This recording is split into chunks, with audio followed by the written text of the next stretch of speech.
Ladies and gentlemen, good afternoon and welcome back to our channel once again. In February, which is next month, a few days from now, Africa heads of states and presidents will gather to vote for the next chairperson of the African Union Commission.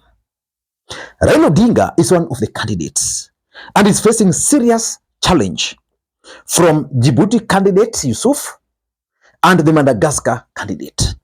But Raila Odinga is projected to win easily in that particular election. But despite the outcome, because you all know that in any contest, the outcome are normally two. You either win or you lose. But for Raila Odinga, whether he's going to win or he's going to lose, questions are being asked about his options, especially in 2025. And Kenyans are asking those options because I've always told you that the 2027 presidential elections in the Republic of Kenya will be determined this year, which is 2025. And that's why the question is, what are Raila Odinga's options?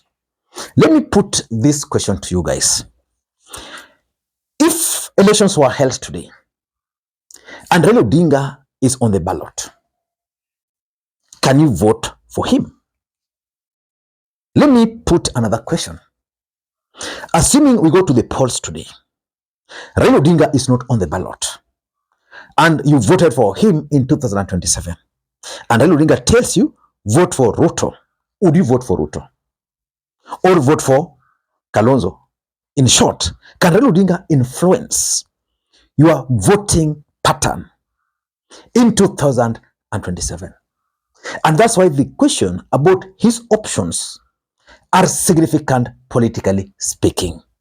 So in this video, I want us to look at Raila Odinga's options, which in my view have actually narrowed down. But before I do that, for those who are watching this channel for the first time, please take a second or two. Click the subscribe button so that next time we produce a video like this, YouTube will automatically notify you. And to the subscribers, I want to continue thanking you guys for your continued support. Because without that support, this channel cannot be where it is. Ladies and gentlemen, without any further ado, allow me to dive in. Let me go back to where we began. What are Raila Odinga's options? Because he's going to the AU, he can win or he can lose. And Raila Odinga has been sending mixed signals. The other day, he was very clear when he addressed, was it a rally in, was it Siaya or Homa Bay? When he told his supporters to prepare. I think it was in Vihiga. When he told his supporters to get ready for another bid. In short, Raila Odinga hinted the possibility of him being on the ballot.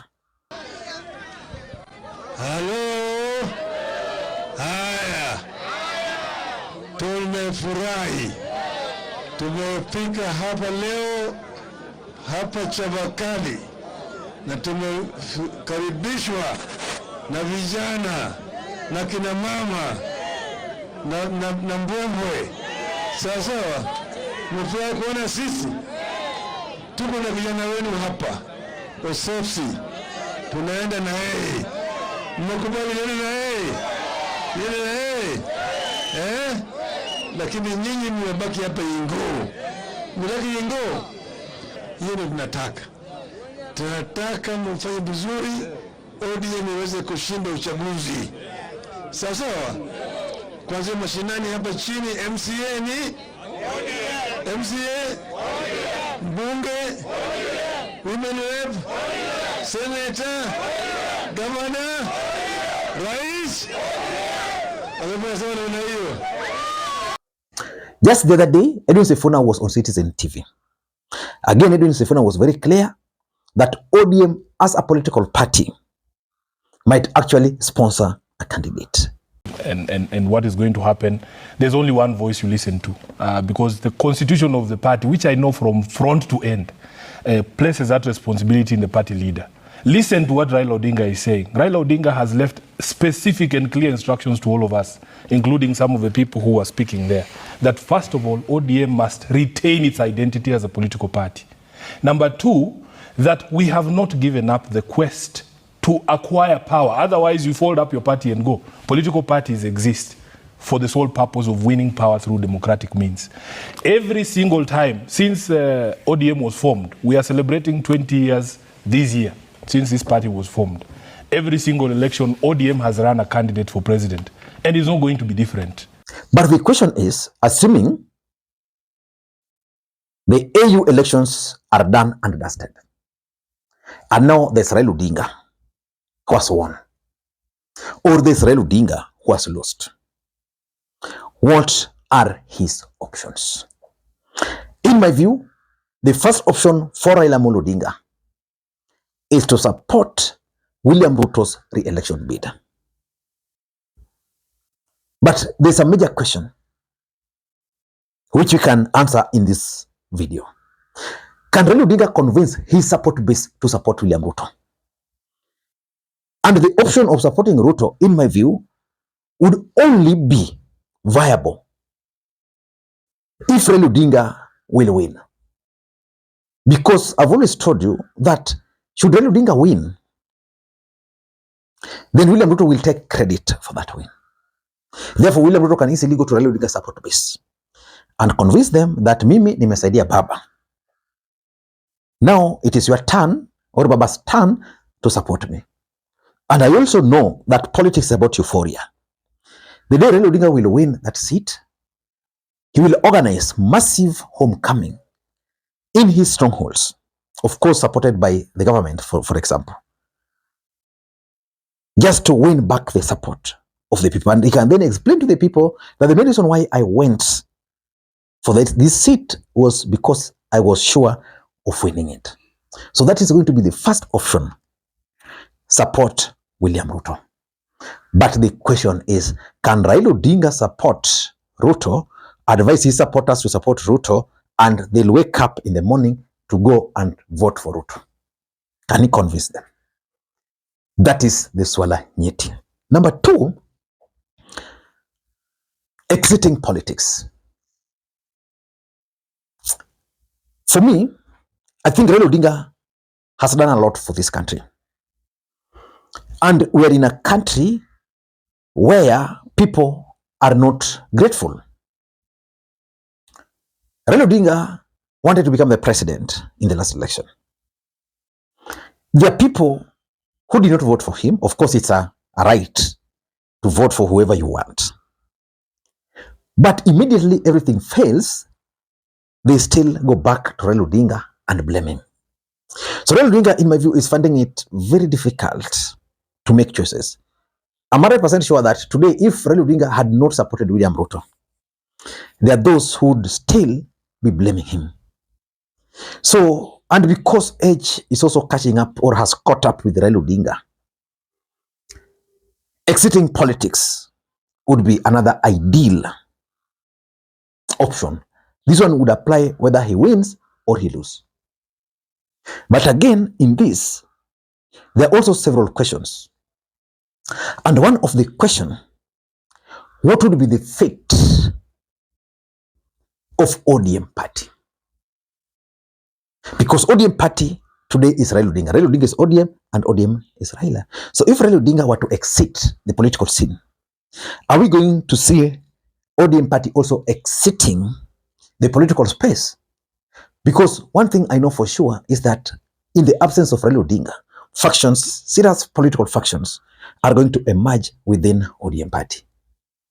That is the biggest question which I know everybody around Raila Odinga is asking. Should he quit politics? Can ODM still remain strong? Because if you look at political parties in Kenya today, the only political party you can talk of is ODM party. Jubilee came with force, went. UDA came with force. UDA cannot claim to be the biggest political party in Kenya today, because Rigathi has gone with the Mountain. Mountain was the core support base. So which means ODM is now, maybe after KANU, but KANU is already dead. ODM is the only party which will be celebrating 20 years existence since it was formed. The rest wamekuja wameenda. The second question on this exit strategy, what will the old guards within ODM party do? Will the old guards allow Raila Odinga to exit? Raila Odinga can say, okay, for me, I don't want to run, blah, blah, blah, blah. But there are old guards within ODM party whose political survival has always depended on Raila Amolo Odinga. And Raila Odinga listens to these people. He listens to them. So, swala nyeti, will they allow Raila to exit, or will they agree to exit the political scene alongside Raila Odinga? Because I'm foreseeing a situation where, should Raila Odinga decide to exit the political scene, the young Turks, I'm talking of Babu Wino, I'm talking of Edwin Sifuna, I'm talking of Godfrey Sosi, maybe Simba Arati, those young guys, people like Caleb Amisi, they're going to take control of ODM as a political party. The old guards will not allow them. So the only strategy for the old guards would be to ask Raila Odinga to stay. The third option, which most people, I read comments here. I mean, normally people send me messages here. There are people who believe that 2027 is the best bet for Raila Odinga. That the mountain can actually vote for Raila Odinga to punish Ruto. So, assuming Raila Odinga goes to the AU, he stays there, he consolidates power there. 2027, along the way, maybe May, he decides to come back into the country to contest. Just like I was explaining, after winning, we'll go around the country, his strongholds, to try and convince them why he was working with Ruto. And he would actually tell them, Raila is very funny, he can tell them, you know, ukitaka kuwa panya unatumia. And Raila Odinga is known as the king of comebacks. So he might decide to come and run. So this will depend on whether he loses. Assuming Raila Odinga will lose, he can say, okay, huyu jamaa alinichezea, so I want to revenge. But again, questions. First question, there is serious feelings in Kenya that Raila Odinga has betrayed the cause. Because Raila Odinga was the face of reforms. He went to bed with William Ruto. Abductions are happening. So many things, bad things have happened. So can he convince Kenyans that he never betrayed them? What about the chances of winning? What are Raila Odinga's chances of winning if elections want to be held today? And there are only two, Ruto and Raila. Already, his supporters are fatigued. They feel they've done everything, but it has refused. So they're not even sure that in 2027, even if they were to wake up to vote, their votes will count. So his option, prepare for the last bid. But there's also something here. Support a compromise candidate fronted by the opposition. Because everybody's not happy with Ruto. Associating with William Ruto is not good, based on what Edwin Sifuna told us yesterday. He's the spokesperson of Raila Odinga. So which would mean that Raila Odinga can actually decide to support Kalonzo or Matiang'i as the compromise candidate to defeat Ruto. All of them. Even Uhuru Kenyatta. Kalonzo or Matiang'i. And for me, if the intention is to defeat Ruto, then ideal candidate would be Matiang'i. But for Kalonzo, he must also be on the ballot. Because without Kalonzo being on the ballot, I can assure you, there is no way he's going to command the support of the combination. Until next time, this is Lee Makwiny. Maybe in the comment section, you can tell me any other options for Raila Odinga in case I missed it. Bye-bye.